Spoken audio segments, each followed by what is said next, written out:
उर्दू भाषा परिचय। उर्दू लिपि सीखने की एक नई पद्धति। नागरी अक्षरों के दर्पण में उर्दू हुरूफ का चेहरा मोहरा। शमशेर बहादुर सिंह। खुशामदीद।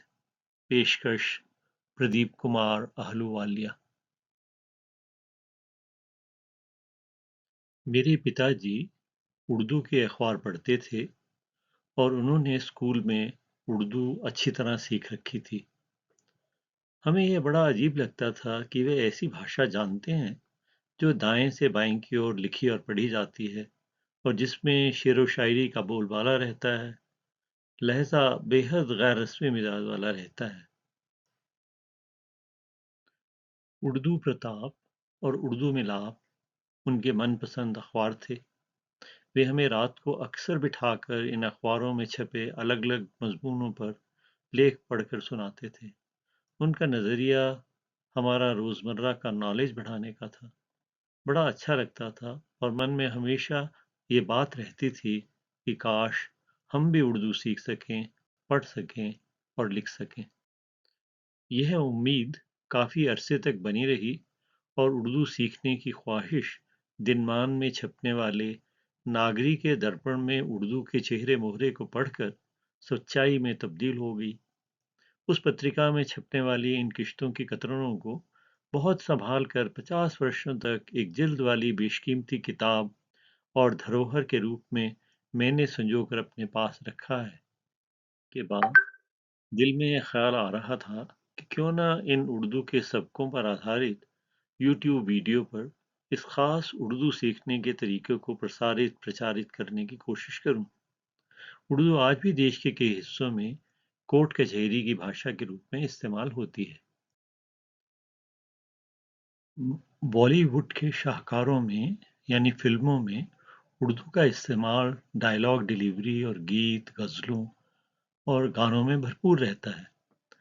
डॉक्टर शमशेर बहादुर सिंह जी ने उर्दू पढ़ाने का यह जो बीड़ा उठाया है, वह अबजद यानी अल्फ़ाबेट से शुरू न होकर सीधे-सीधे उर्दू के व्यावहारिक रूप से गुजरता हुआ अबजद तक पहुंचता है। विज्ञान का विद्यार्थी होने के नाते जब शमशेर बहादुर सिंह जी ने उर्दू को नागरी के आईने में अक्स के रूप में दिखाना शुरू किया, तो यह हैरान कुन करने वाली इबारत के रूप में मेरे दिलो दिमाग पर छाने लगा। बाकायदा लकड़ी की तख्ती पर गाजनी लगा कलम से लिखने की मशक्कत भी करी। उसमें मेरे पिताजी ने मुझे काफ़ी प्रोत्साहित किया। आज मैं उर्दू पढ़ लेता हूँ और लिख भी लेता हूँ। बाद में शमशेर बहादुर सिंह जी का एक लेख उर्दू कविता पढ़ने का मौका भी मिला, जो नेशनल बुक ट्रस्ट द्वारा छापी गई किताब हिंदी उर्दू साझा संस्कृति में उन्होंने लिखा है। उस लेख में उन्होंने स्वर्गीय पदम सिंह जी की एक रुबाई का जिक्र भी किया है, जो उर्दू और हिंदी की साझा विरासत को दर्शाती है। उन्हीं के अल्फाज में तो यह रुबाई सोचने के लिए भी मजबूर करती है। उर्दू में जो सब शरीक होने के नहीं, इस मुल्क के काम ठीक होने के नहीं, मुमकिन नहीं शेख अमैल कैस बने, पंडित जी बाल्मीक होने के नहीं। आखिर में मैं आभार शुक्रिया देना चाहता हूँ जिन चीज़ों ने मुझे यह धारावाहिक उर्दू सिखाने का शुरू करने की प्रेरणा दी।